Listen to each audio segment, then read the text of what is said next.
नमस्कार, मार्गदर्शक के इस एपिसोड में आपका स्वागत है। हम एक बार फिर हाजिर हैं आपके प्रॉब्लम्स का सॉल्यूशन लेकर, जिसका लिए मार्गदर्शन देंगी आपको ममता अवस्थी जी। ममता जी, बहुत बहुत स्वागत है आपका। धन्यवाद निधि। दोस्तों, भारत देश की अगर बात की जाए तो वैसे ये है त्योहारों का देश, और ऐसा ही एक बहुत ही प्यारा सा त्योहार आने वाला है, वो है 15 अगस्त यानी स्वतंत्रता दिवस। तो हमारे सभी दर्शकों को स्वतंत्रता दिवस की हार्दिक हार्दिक शुभकामनाएं। ममता जी, आपकी तरफ से दर्शकों के लिए मैं भी दर्शकों को सभी को जो है स्वतंत्रता दिवस पे हार्दिक शुभकामनाएं दे रही हूँ। और ज़रूरी है कि इस समय पे, इस दिन पे खासकर हम स्वतंत्रता का सही अर्थ पहचानें। बिल्कुल, ये बहुत ज़रूरी है। वैसे हम सालों से स्वतंत्रता दिवस तो मनाते आ रहे हैं, लेकिन फिर भी चलिए बात करते हैं इसी बारे में और जानते हैं कि स्वतंत्रता के असल मायने क्या हैं। स्वतंत्रता दिवस के दिन स्वतंत्रता के बारे में बात करना, स्वतंत्रता दिवस के उपलक्ष्य में इसके बारे में बात करना काफ़ी रेलेवेंट है निधि। लेकिन आज भी मुझे लगता है कि स्वतंत्रता जो है वो एक चिड़िया के उड़ने में जो स्वतंत्रता है, एक चींटी के अपने काम में लगे रहने में जो स्वतंत्रता है, वो स्वतंत्रता कुछ अलग ही है जो हम लोग आज भी नहीं इसको महसूस कर पाते हैं। देखिए, आज भी हम घर से बाहर निकलते हैं तो हम इतने फ्री नहीं हैं कि हम जो चाहे वो कर लें, जो चाहे वो पहन लें, जहाँ चाहे वहाँ जा सकें।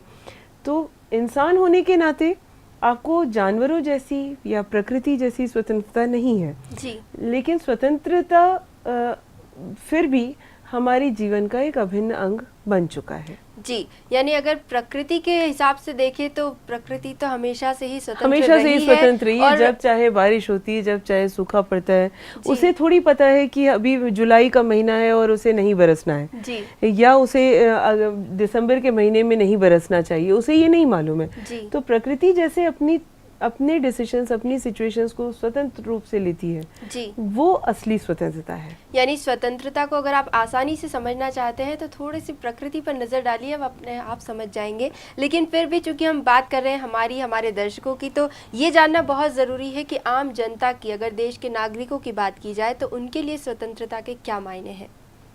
देखिए, आम नागरिक के लिए स्वतंत्रता का बहुत बड़ा मायने होता है कि वो अपने आप को स्वतंत्र महसूस करे काम करने में, अपनी रोज़मर्रा की ज़िंदगी को जीने में, उसे किसी के प्रेशर में ना हो, या फिर वो कुछ बोल दे तो उसको गलत अर्थ में ना लिया जाए, या उसे किसी के इंटरेक्शन से रोका नहीं जाए, या फिर वो अपना बिजनेस करने के लिए स्वतंत्र होना चाहिए।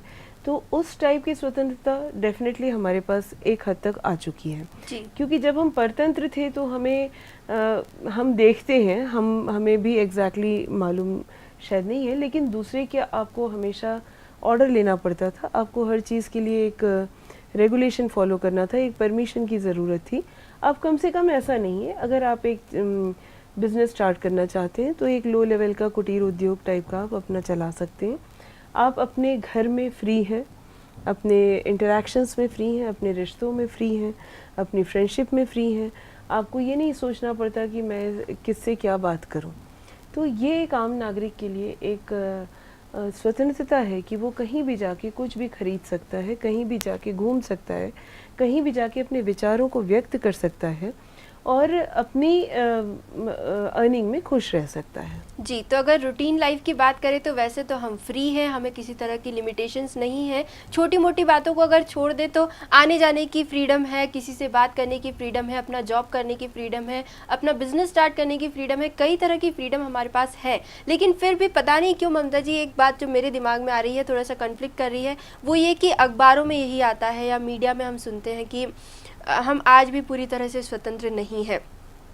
कुछ वरिष्ठ लोगों की या प्रबुद्ध लोगों की अगर हम बात पे गौर करें तो वो उनका भी यही कहना है कि जैसी स्वतंत्रता हमने सोची थी वैसी हमें मिली नहीं, हम आज भी गुलामी में जी रहे हैं। तो ये बात मुझे थोड़ी सी खटक रही है कि अगर इतनी फ्रीडम हमारे पास है तो ये बात क्यों कही जा रही है। देखिए, जो पुराने लोग हैं उन्होंने जो समय देखा है हमारे देश का, वो काफ़ी दुखदाई समय है। आज जो जीवित पुराने लोग हैं उन्होंने स्वतंत्रता का समय देखा हुआ है, तो उन्होंने वहाँ पे संघर्ष जो भी कुछ हुआ था उस पर्टिकुलर ड्यूरेशन में, उस संघर्ष के वो जीवित एविडेंस है मेरे ख्याल से। तो वो उसको कंपेयर करते हैं आज की सिचुएशन से, जो कि गलत नहीं है। बिल्कुल सच बात तो ये कि स्वतंत्रता सभ्यता के साथ ही कम होती चली जाती है। जैसे जैसे हमारे कल्चर्स डेवलप हुए, जैसे जैसे मनुष्य जो है वो एक नोमैडिक लाइफ से एक नॉर्मल सोशल लाइफ में आता है, जी। तो कहीं ना कहीं उसकी स्वतंत्रता कम होने ऑटोमेटिकली होने लगती है। बिल्कुल। देखिए उसे कुछ ना कुछ अपनी सोसाइटी के रूल्स एंड रेगुलेशंस फॉलो करने ही पड़ते हैं। ये तो उसे तब भी था जब हम परतंत्र थे, और आज भी है जब हम स्वतंत्र हैं। बिल्कुल। क्योंकि आपको बिहेव करने की स्वतंत्रता है, लेकिन अगर आप गलत तरीके से बिहेव करते हैं किसी के साथ, तो वो आपसे फिर कभी भी नॉर्मल नहीं रहेगा। इसलिए कहीं ना कहीं एक अनसेट प्रेशर आपके ऊपर रहता है कि नहीं, आपको प्रॉपरली बिहेव करना है, प्रॉपरली कपड़े पहनने हैं, प्रॉपरली आपको इंटरैक्ट करना है, प्रॉपरली आपको अपनी अर्निंग रखनी है। कुछ रूल्स एंड रेगुलेशंस मेरे ख्याल से सोशल लाइफ के साथ जरूरी होते हैं। यानी एक की फ्रीडम दूसरे को नुकसान ना पहुंचाए, ये चीज ध्यान ये रखना चीज जरूरी हमारा ध्यान रखना जरूर, और इसके लिए कुछ ना कुछ नियम फॉलो करना जरूरी होता है। बिल्कुल। तो उन नियमों को नॉर्मली फॉलो करने में मुझे नहीं लगता कि हमें ऐसा सोचना चाहिए कि हम परतंत्र हैं। जी। ऐसा नहीं है।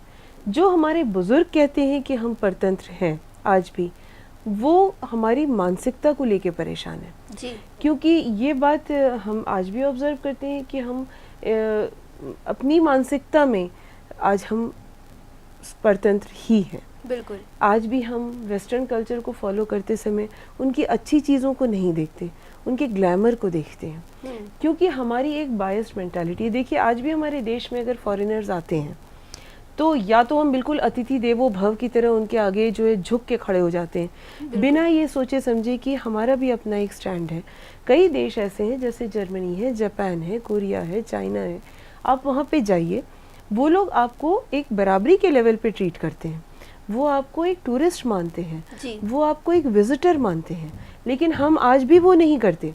हम आज भी अगर कोई गोरी चमड़ी वाला आ जाता है तो हम उसके आवभगत के लिए ऐसे खड़े हो जाते हैं कि जैसे हम उनके गुलाम हैं। हमारे बुजुर्गों को ये मानसिकता हमारी पसंद नहीं आती, खलती है, जो कि बिल्कुल वाजिब है। हम क्यों नहीं उनको बराबरी का मानते हैं? हम क्यों इतना आतिथ्य करिए, लेकिन ऐसा मत करिए कि आप अपने आप को गिरा दें जी। उस आतिथ्य में। आप चमड़ी के रंग को देख के आतिथ्य क्यों करते हैं? बिल्कुल। ये मानसिकता हमारी आज भी बनी हुई है, जो कि सही नहीं है।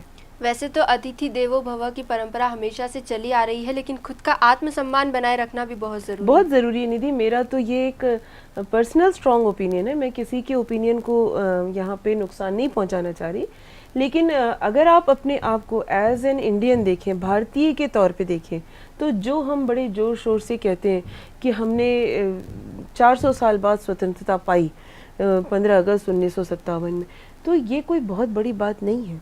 ये शर्म की बात है कि 400 साल तक आप 400 साल तक गुलाम भी तो थे। आपको मुगलों ने राज किया पहले आपके ऊपर, उसके बाद आपके ऊपर ब्रिटिशर्स ने राज किया। मतलब आपकी अपनी कोई आइडेंटिटी थी ही नहीं कभी जी। तो कहीं ना कहीं ये चीज़ हमें कचोटनी चाहिए कि क्या हम इतने ज़्यादा दूसरों के ऊपर डिपेंडेंट थे, जबकि मैं जानती हूँ कि हमेशा से कहा गया है कि भारत सोने की चिड़िया था जी। ये अतिथि देवो भव का जो अतिरेक था उस समय में भी और आज भी, इसी ने हमको परतंत्र किया था तब भी जी। और आज भी हम इसी मानसिकता के तहत गुलामी को महसूस कर सकते हैं।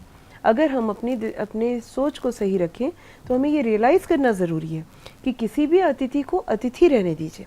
अपने आप को उसके आगे इतना मत गिराइए कि आप जो है उसको अपने ऊपर राज करने की छूट दे दें। कहीं ये मानसिकता हमारे लिए आज भी दुखदाई है। तो अगर बुजुर्गों की बात करें तो बुजुर्गों का कहना वैसे तो हमेशा ही सही होता है, उनकी बात अपनी जगह सही है, लेकिन फिर भी चलिए आगे बढ़ते हैं और बात करते हैं स्वतंत्रता की। ममता जी, जब स्वतंत्रता हमें मिली थी उस वक्त की अगर हम बात करें, स्वतंत्रता मिलने के बाद देश को चलाने के लिए डेमोक्रेसी चूज़ की गई कि पूरे देश में डेमोक्रेसी लागू की जाएगी, और उस वक्त काफ़ी सारे ऐसे एक्शंस लिए गए जिनसे इसको आगे बढ़ाया गया। लेकिन क्या आज के ज़माने में, आज के वक्त पर अगर हम नज़र डालें तो क्या वो चीज़ प्रॉपरली लागू हो पाई है? देखिए, उस समय जो भी कुछ डिसीजंस लिए गए थे उसमें एक भावना जुड़ी हुई थी, क्योंकि वो ज़्यादातर डिसीजंस भावनात्मक थे जी। दूरदृष्टि से नहीं लिए गए हैं, मेरा ऐसा सोचना है अपना। जैसे मैं आपको ये एक बता दूं, डेमोक्रेसी लाई गई। डेमोक्रेसी बहुत सबसे अच्छी चीज़ है, मेरे ख्याल से, क्योंकि जनता को उसमें आपको पूरी फ्रीडम मिलती है, स्वतंत्रता मिलती है। आपके लिए ही सरकार है, आपने ही चुनी है सरकार और आपने ही बनाई है सरकार जी। लेकिन इसको अगर सही ढंग से नहीं हम लेते हैं तो इसमें हमारी गलती है। कहीं ना कहीं इस डेमोक्रेसी को लागू होने में या सही ढंग से नहीं लेने में हमारी अनभिज्ञता थी। हम कहेंगे कि हमारा एजुकेशन सिस्टम जो है उस समय इतना प्रॉपर नहीं था, हमारे लोग इतने एजुकेटेड क्वालिफाइड नहीं थे जो डेमोक्रेसी के सही अर्थ को समझ सके। जिन लोगों ने समझा उन लोगों ने उसे सही ढंग से लागू करने की और करवाने की पूरी कोशिश की। बिल्कुल। लेकिन क्योंकि जनता का एक बहुत बड़ा हिस्सा एजुकेटेड नहीं था जी, उनको वो जब परतंत्रता के समय उन्हें ये फ्रीडम नहीं थी कि वो स्कूल जाएं और वो अपने बेसिक एजुकेशन को पाएं, तो उस वजह से जो असली अर्थ था वो कहीं ना कहीं खो गया। और अब हम धीरे धीरे कोशिश कर रहे हैं कि हम उसको रिजर्वेशन पॉलिसी से या दूसरी चीज़ों से कंपेंसेट करके लोगों को ज़्यादा से ज़्यादा एजुकेट करने की कोशिश कर रहे हैं, तो जिससे कि लोगों को डेमोक्रेसी का मतलब समझ में आए। डेमोक्रेसी मेरे ख्याल से सबसे अच्छा तरीका है जनमानस को एक आगे बढ़ने के लिए उत्साहित करने का। मेरे ख्याल से देखिए, सिंगल पर्सन या एक ग्रुप के द्वारा जब कोई देश चलाया जाता है या जब कोई डिसीजन लिया जाता है तो उसके ऊपर डिपेंडेंस बहुत ज़्यादा बढ़ जाती है। अगर हम डेमोक्रेटिक ना हो तो हम किसी एक व्यक्ति पे निर्भर होने लगते हैं। जिन देशों में डेमोक्रेसी नहीं है, आप देखिए वहाँ अगर वो व्यक्ति नहीं है या अगर वो ग्रुप नहीं है तो लोग समझ ही नहीं पाते कि अब हम करें क्या। इतना ज़्यादा उन पे निर्भरता बढ़ना अच्छा नहीं है। ब्रिटिशर्स पे हमारी निर्भरता बहुत ज़्यादा बढ़ चुकी थी जब तक हम 15 अगस्त के 1957 पे आए थे, उसके पहले तक। तो कहीं ना कहीं डेमोक्रेसी का लागू होना बिल्कुल सही था। डेमोक्रेसी का सही अर्थ लोगों को समझना ज़रूरी है। डेमोक्रेसी का मिसयूज़ बहुत ज़्यादा हुआ है, वो सिर्फ अज्ञानता की वजह से हुआ है। कुछ लोगों ने अपने सेल्फिश मोटिव के लिए पॉलिटिकल रिसोर्सेज डेवलप करने में डेमोक्रेसी को यूज़ किया। तो ये खतरनाक सिचुएशन हमारे ही लोगों ने लाई है अपने बीच में, और अब हम ही लोग इससे बाहर निकल सकते अपनी सिचुएशन को संभालते हुए। जी, तो डेमोक्रेसी वैसे तो भारत देश की भलाई के लिए लागू की गई थी और उसके हालांकि असल मायने कहीं न कहीं पीछे छूट गए हैं, लेकिन फिर भी अच्छी बात यह है कि आज भी इसे प्रॉपरली लागू करने की कोशिशें जारी है। लोग आज भी इसकी तरफ कदम बढ़ा रहे हैं, ये हमारे देश के लिए अच्छी बात है। वैसे अगर ममता जी, एक और बात मैं आपसे जानना चाहूँगी कि इंडिपेंडेंस के वक्त यानी स्वतंत्रता के वक्त जब हमें मिली थी या उसके पहले की भी अगर हम बात करें तो भारत देश हमेशा से कुछ प्रथाएं, कुछ परंपराएं या कल्चर की अगर हम बात करें तो ये हमेशा से चला आ रहा है। कुछ अच्छी प्रथाएं थी, कुछ बुरी प्रथाएं थी, लेकिन बुरी प्रथाएं जैसे हम बात करें सती प्रथा की, बाल विवाह की, दहेज प्रथा की, इस तरह की जो बुरी प्रथाएं थी वो वैसे तो कुछ उनके खिलाफ जो आंदोलन थे वो स्वतंत्रता के पहले ही शुरू हो चुके थे, लेकिन उस वक्त गवर्नमेंट ब्रिटिश थी। तो मतलब ये थोड़ा सा कॉन्ट्रडिक्टरी है कि गवर्नमेंट अगर ब्रिटिश थी तो फिर फ्रीडम फाइटर्स, हमारे इंडियन सोल्जर्स का क्या रोल रहा इन प्रथाओं को हटाने में? देखिए, हमारे फ्रीडम फाइटर्स और इंडियन सैनिकों का भी काफ़ी बड़ा रोल रहा है। जैसे मैं कहूँगी कि इन लोगों ने उस समय की सोशल, जैसे स्वामी विवेकानंद थे और भी इस टाइप के जो सोशल, दयानंद स्वामी थे, इन लोगों ने जो है कई सारी चीज़ें उसी समय ऑब्जर्व की। पर वो सारा कुछ निधि बेस था कि उनका मेंटल लेवल कितना है, उनका एजुकेशन कितना है। गांधी जी ने भी कई चीज़ें, जब ये सोशल मूवमेंट स्टार्ट किए तो उन्होंने एक बेसिक एजुकेशन अपनी पूरी की थी। तो किसी भी प्रथा में सही क्या है, गलत क्या है, समय के साथ वो प्रथा बदलनी चाहिए, ये अवेयरनेस लाने में हमारे लोगों का बहुत बड़ा रोल था। क्योंकि उनके पास वो पावर नहीं था उस समय, इसलिए उनको ब्रिटिशर्स का सहारा लेना पड़ा इन प्रथाओं को रोकने के लिए। ब्रिटिशर्स में भी हमारी किस्मत थी कि कुछ लोग ऐसे थे जिनको सहानुभूति थी हमारी जनता के साथ। सभी लोग, ज़्यादा लोग तो दुष्ट थे, लेकिन कई ऐसे भी थे जिनको हमारी प्रथाओं में इंटरेस्ट था, जिनको हमारी लोगों से सहानुभूति थी। उन लोगों का सपोर्ट मिला हमें। क्योंकि देखिए, सती प्रथा भी अगर हम आज के हिसाब से देखें तो एकदम गलत नहीं थी, क्योंकि जब मुगलों का राज था और जब राजा लोग मार दिए जाते थे, तो जो स्त्रियों के साथ अत्याचार होते थे जी किसी भी राज्य को जीतने के बाद, उन अत्याचारों का नतीजा ये होता था कि स्त्रियों की ज़िंदगी मौत से भी बदतर हो जाती थी, जी या उन्हें मौत से भी बदतर ज़िंदगी दी जाती थी दुश्मनी के तहत। बिल्कुल। तो उससे बचने के लिए ये प्रथा शुरू हुई थी जी कि वो लोगों के दूसरों दुश्मनों के हाथ ना आए, उनकी ज़िंदगी इतनी बदतर ना हो, क्योंकि वो दबाई हुई थी उस समय। जी इसलिए उस ज़माने में, उस समय में वो चीज़ बिल्कुल सही थी, वो बिल्कुल रेलेवेंट थी। जी ऐसे ही दहेज प्रथा की बात करें, दहेज प्रथा हमेशा बुरी नहीं थी। पहले के ज़माने में जब लड़कियों की शादी होती थी तो बाल विवाह यूजुअली हो जाता था, और ऐसा माना जाता था कि बाल विवाह करना सही है, क्योंकि जिस परिवार में लड़की को रहना है वो जितना जल्दी उस परिवार में जाएगी, उतना वो उसी परिवार के कल्चर में बड़ी होगी, शुरुआत से उनकी परवरिश वैसी ही होगी, तो वो उसी में ढल जाएगी। आइडिया उसके पीछे ये था। लेकिन उस समय जब शादी होती है तो पिता का, क्योंकि पुत्री के प्रति मोह होता है, इसलिए वो अपनी संपत्ति का एक भाग उसके नाम कर दे, या उसे अपनी संपत्ति में से कुछ विलिंगली देता रहे। वो उसका प्यार था अपनी पुत्री के प्रति। बिल्कुल। वो चीज़ बिल्कुल रेलेवेंट थी। बाद में ये चीज़ें गलत इसलिए होने लगी क्योंकि लड़कियां पढ़ी लिखी होने लगी हैं, उन्हें ये रियलाइज़ होता है कि वो भी अपने परिवार में, जिस परिवार में वो जा रही हैं, उस परिवार में जाकर वो किसी के ऊपर निर्भर नहीं है। अपने खाने पहनने के लिए वो अपने कमा सकती हैं, उनको ऐसी कोई मेंटल ज़रूरत नहीं है कि वो सिक्योर फील करने के लिए कि उनको उस प्रॉपर्टी का एक हिस्सा मिलना चाहिए। इसलिए आज के ज़माने में जब ये चीज़ डिमांड के तौर पे रखी जाती है जी तो गलत है। बिल्कुल। अगर ये चीज़ विलिंगली दी जा रही है तो वो उसका हक है, वो उसका भी अपने पिता की प्रॉपर्टी में एक हक। अब लॉज बन चुके हैं, इसलिए मैं कहूँगी कि ब्रिटिशर्स ने डेफिनेटली एक रोल प्ले किया है हमारे समाज को सुधारने में, कुछ हमारी प्रथाओं को बदलने में, लेकिन हमारे अपने लोगों की अवेयरनेस ने ज़्यादा बड़ा रोल प्ले किया है। वो तो उनके पास पावर नहीं थी, उनके पास कंट्रोल नहीं था, इसलिए उनको सहारा लेना पड़ा है। जी, तो उस वक्त तो काफ़ी मुश्किल रहा होगा ये सब इन चीज़ों के खिलाफ आवाज़ उठाना, क्योंकि जिन लोगों ने आवाज़ उठाई उन्होंने अपनों के खिलाफ भी बहुत जंग लड़ी। बिल्कुल। और दूसरों से मदद पाने के लिए भी काफ़ी स्ट्रगल किया, और अपनों से लड़ना बहुत मुश्किल होता है। जी, तो वो एक मेंटालिटी को चेंज करने वाली बात थी। तो काफ़ी लंबा स्ट्रगल ऑब्वियसली रहा होगा, हम तो खैर उसके बारे में सोच भी नहीं सकते जो इन लोगों ने एक्चुअल में किया है। वैसे आज के लाइफ स्टाइल में तो ये काफ़ी आसान है, कोई भी बुरा इशू अगर होता है तो वो मीडिया के थ्रू झट से सामने आ जाता है। आराम से हम किसी भी बात को लोगों तक पहुंचा सकते हैं, जनता को बता सकते हैं कि क्या गलत हो रहा है, क्या सही हो रहा है। यानी कि मीडिया का रोल अब तो इतना बढ़ चुका है कि उसे अवॉइड कर पाना मुश्किल है। लेकिन क्या स्वतंत्रता के वक्त भी मीडिया का कुछ रोल रहा है? मीडिया का काफ़ी बड़ा रोल हमेशा से रहा है निधि। उस समय भी समाचार पत्र निकाले जाते थे। तिलक ने हमारे इसमें स्वतंत्रता संग्राम के समय भी काफ़ी सारा मीडिया को इन्वॉल्व किया था। ये बात ज़रूर है कि उस ज़माने में मीडिया पर हमारा कंट्रोल नहीं था जी। क्योंकि मीडिया पे अक्सर सरकार का कंट्रोल होता है। बिल्कुल। तो मीडिया सरकारी तंत्र था।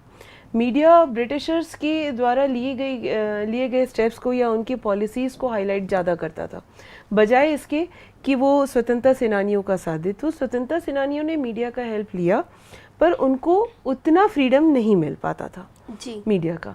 आज मीडिया का रोल बहुत बड़ा हो सकता है मानसिक स्वतंत्रता दिलवाने में जी। क्योंकि मीडिया की वजह से हम ज़्यादा से ज़्यादा लोगों को एक ही संदेश एक बार में दे पाते हैं। इसलिए मीडिया ये रोल प्ले कर सकता है रियलाइज़ करवाने में कि जो स्वतंत्रता का सही अर्थ है वो सही अर्थ हम आज भी नहीं ले पाए हैं, ऑब्टेन नहीं कर पाए हैं। तो मीडिया का काफ़ी इम्पोर्टेंट रोल तब भी रहा है और आज भी है। और सबसे ज़्यादा ज़रूरी बात जो ममता जी ने बताई वो ये कि उस वक्त लोग जो एजुकेटेड थे उन्होंने ये बीड़ा उठाया और हमें स्वतंत्रता दिलवाई है। लेकिन आज की अगर हम सिचुएशन पे नज़र डालें तो जो देश के युवा हैं वो पढ़ाई तो कर रहे हैं, सब अवेयर है इस चीज़ को लेके कि पढ़ाई कितनी ज़रूरी है, लेकिन एक अच्छी क्वालिफिकेशन मिल जाने के बाद वो अब्रॉड प्रेफर करते हैं, विदेश में पढ़ाई करना ज़्यादा प्रेफर करते हैं। तो इस हिसाब से अगर ये देश की युवा शक्ति अगर बाहर ज़्यादा ध्यान देती है तो फिर ऐसे में देश का क्या होगा? निधि, जो मेरा ये सोचना है, जो मैं आपसे कह रही थी कि हम सच में आज भी स्वतंत्र नहीं है। हमारी मानसिकता परतंत्रता की बन चुकी है। 400 साल तक हमें दूसरों ने रूल किया है, तो हम एक एडजस्टिंग मानसिकता पर आ चुके हैं। हम हर परिस्थिति में, आप देखिए, भारतीय जो है वो एडजस्ट करने में लगा रहता है कि कौन जाके रिवोल्ट करे, इससे बेहतर है कि जो भी कुछ है उस स्थिति में खुद को समावेश कर लो आप। तो अगर सच पूछा जाए तो आज के सिनेरियो में भी पैसे का बोलबाला बहुत ज़्यादा बढ़ चुका है। पॉलिटिक्स एक ऐसा फील्ड बन चुका है जो कि मेरे ख्याल से एक प्रोफेशन बनना चाहिए, जिसमें कि एजुकेटेड युवा को आना चाहिए आगे। वो इतना ज़्यादा बदनाम कर दिया गया है वर्षों से, इतना ज़्यादा पैसे के ऊपर ओरिएंटेड हो गया है, इतना ज़्यादा मनी माइंडेड पॉलिटिक्स हो चुकी है कि युवा जो है वो फ्रस्ट्रेटेड फील करता है।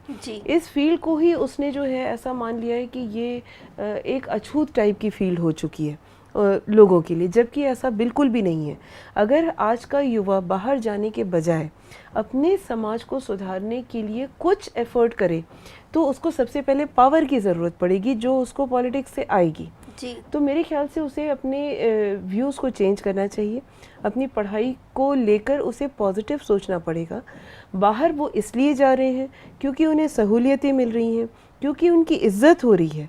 हमारे अपने देश में हमने युवाओं की इज्जत नहीं की है।